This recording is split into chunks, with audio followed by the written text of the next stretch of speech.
everyone, it's Deborah from deborahjackson.com.au, the home of Love Marketing, Love Business and Love Your Life. During my marketing strategy sessions with clients, we discuss the various social media platforms available and, of course, which one would suit their businesses most. For most business owners, LinkedIn is probably the #1 social media platform for building connections. However, when discussing LinkedIn, various questions soon pop up. Like, what should I put on my profile? How do I generate business? And is there a specific etiquette on LinkedIn? And that's just to name a few. So to help you through the maze, I've asked Brisbane's internationally known social media princess, Julie Mason, to explain to us the benefits of LinkedIn. Welcome, Julie. Hi, Deborah. Thank you for having me. Beautiful. Firstly, tell me a little bit about your business and how long you've been in business. Sure. I originally I started business 6 years ago, and I originally started in web design and specialising in Facebook app creations. Wow. And it slowly developed into training businesses on social media, because 6 years ago, as you know, it was all very new and people were trying to muddle their way through it. So I started teaching social media strategies for business, and then it's just evolved, and now I specialise on LinkedIn. Well, I was going to say, because, you know, 3 or 4 years ago, you could be a specialist on all of the social media platforms, but they change so regularly. They do. And how did you keep up at first with all the changes? Up was the proverbial word. I stayed up very late at night, continually studying, you know, because as you say, Facebook changes. It's so millisecond changes with Facebook. They're constantly upgrading and testing and breaking and reframing it. And LinkedIn is starting to do that, but all the social networks, it's just exhausting. And I think they've all now developed their own characters and strategies over that time period as well. Whereas once upon a time you could post content across all, now it's quite specific for what you do. Really? Yeah. Okay. So what made you then specialise in LinkedIn? It's a great question. The reason I specialised in LinkedIn is because that's where my clients got the best results. Wow. Yeah. All and right. in fact, that's backed up by some study done by HubSpot, who did some testing on lead generation against Facebook, Twitter and LinkedIn, and found that lead generation on LinkedIn is 277% more effective than Facebook or Twitter. Wow, well, we should And dive. that's massive. That is massive. So I think we should dive right in. Sounds great. And look at LinkedIn. All right, so is LinkedIn suitable for any type of business? Yes and no. Right. So depending on your strategy, at the end of the day, LinkedIn, it covers all kinds of businesses on there. But at the end of the day, if you're a retail store looking to sell goods, LinkedIn probably isn't going to be your best platform. You might want to consider Facebook and Pinterest and Instagram as very visual spaces if you've got a retail product, particularly if it's, you know, a physical product. If you're in the professional services, accounting, lawyer, you know, business coaches, anything like that, it's a great space for you to be in LinkedIn because it's where people are doing business. Having said that, there's really vibrant communities on LinkedIn around health and wellness. Wow. And in fact, I've had one client, just to give an example, so we've got some examples for everybody here today. I've got one client who's a medical intuitive who within 24 hours of making some adjustments to a profile was approached to have 2 radio shows, one of which was with CBS Radio in the States with a listening audience of 1.8 million, of which she ran that radio show from her home in Warwick, west of Brisbane. Queensland. See, guys, You know? anything's possible. Yeah. Exactly. So, you know, I'm always excited when people with different businesses are looking at LinkedIn because there's opportunity there. Absolutely. So what should a business owner put on their profile? Great question. There's 5 really key elements. The first one, have a great photo because that's how people will connect with you first and foremost. They won't connect with a shadow box and use as professional a photo as you possibly can. because if you're not looking at the camera, you've got to show your best I know, lives. exactly. I love that. Best personal branding ever. Shine, Yeah. people, shine. Have a great headline, you know, and a headline which comes right under your name on LinkedIn. Don't use your status of what you do in the company, as in director at XYZ Proprietary Limited. It's a waste of space. Put in there how you best help people.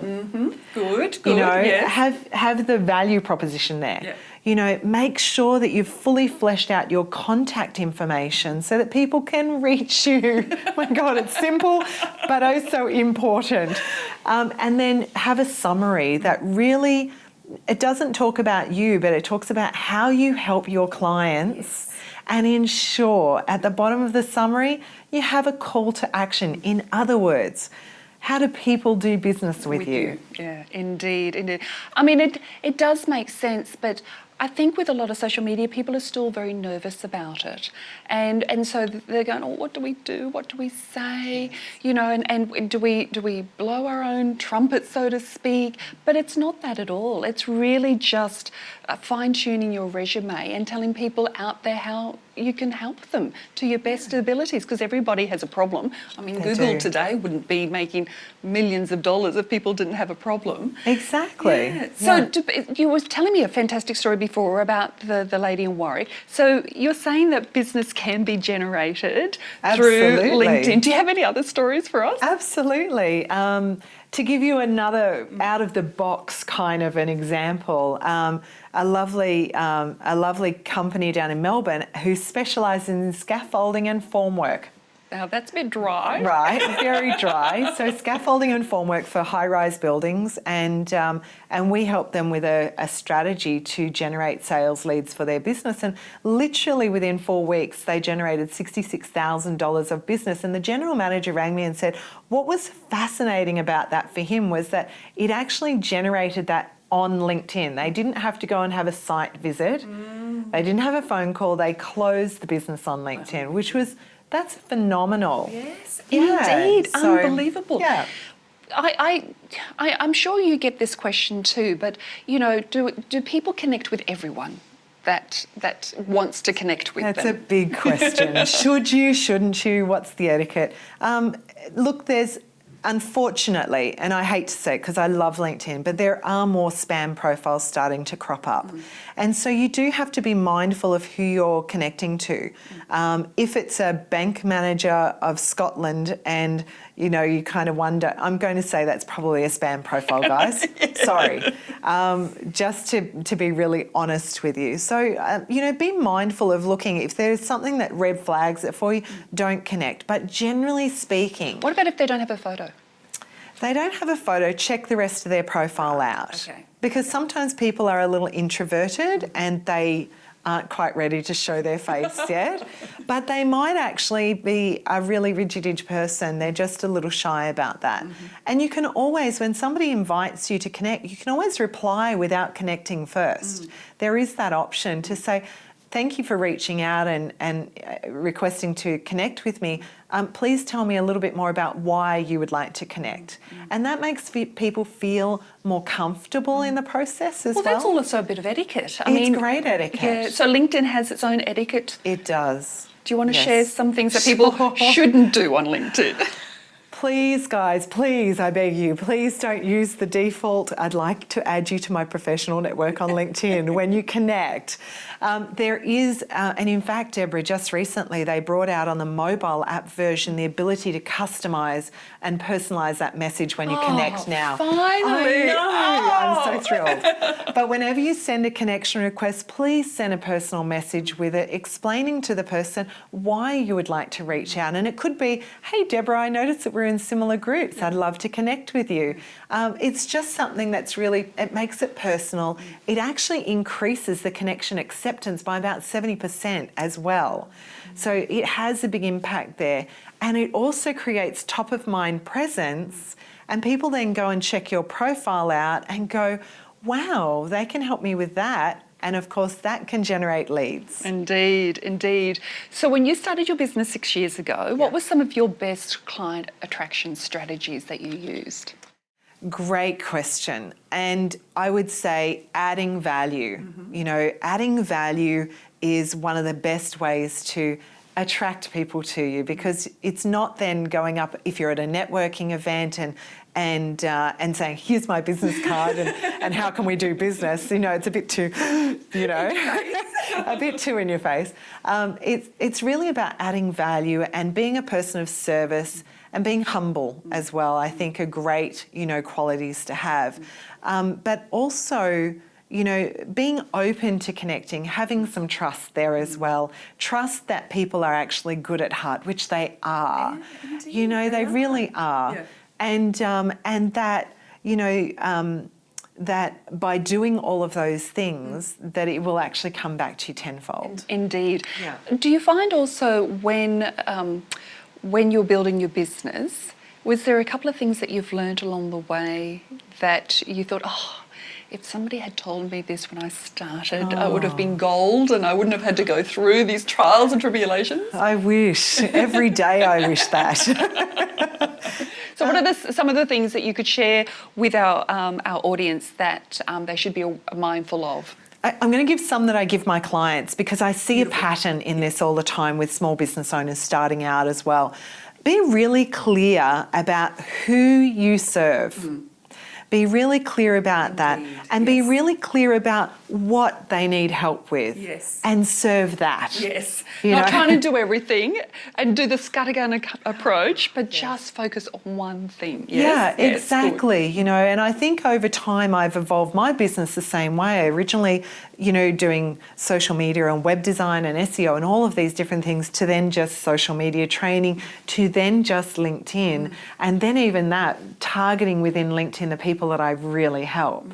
You know, so the more conscious you are of that, again, the more you become a brain surgeon instead of a general practitioner. Indeed. And again, guys, just a little hint with that, brain surgeons get paid more than a general practitioner. So you want a niche, you want and be known as the expert. Everybody is not your target market. If that's the answer that you Everybody have, or anyone? No. it's not the target. It's not your target market. Fantastic. Okay, one last question, Yes. if I may. When it comes to posting content on the social media, should we post it differently on your Facebook and Twitters and LinkedIn, or can the same post go across all mediums? Great question. And yes, some posts can. However, you want to be really mindful that the language on Facebook is very much relaxed and informal. And people are on the intention, I think it's the psychology around the different ones as well is really important. The psychology on Facebook is like turning up to a friend's barbecue. Business is secondary, very much secondary. Whereas LinkedIn, business is first and foremost. So the way you would phrase things on Facebook might be slightly different than the way you would phrase it on LinkedIn. And on Twitter, of course, you've only got 140 characters. So what can you I really can't say? do Twitter. Exactly, at 140 characters, what can you say? But LinkedIn are really starting to push themselves as a publishing platform. Oh, okay. Because now they've got two types of posts that you can do. You've got your status update, and then you've got a published post, which is like a blog post. Right. And they really want to be able to add great value. So be really mindful of what you can do with the different types of posts and what's the result that you will get from that. If you blog on your own Website? Yeah. your blog website, can you then upload the same blog post to the LinkedIn site? At this stage, it seems to be working fine. Less work is good. I'm hoping Google don't go and change that too much. But if you really are unsure, my advice is to adjust your blog post by about 14 to 20%. So then that's not too duplicated. Perfect. And you should be fine for the Google search engines as well. Oh, terrific, terrific. Well, Julie, thank you so much for being with Pleasure. us today. I'm sure the audience has got some fantastic information. I would love to hear from you, so leave a comment now. Also, if you have a burning question or would like to know more information about a subject matter, then send your request in.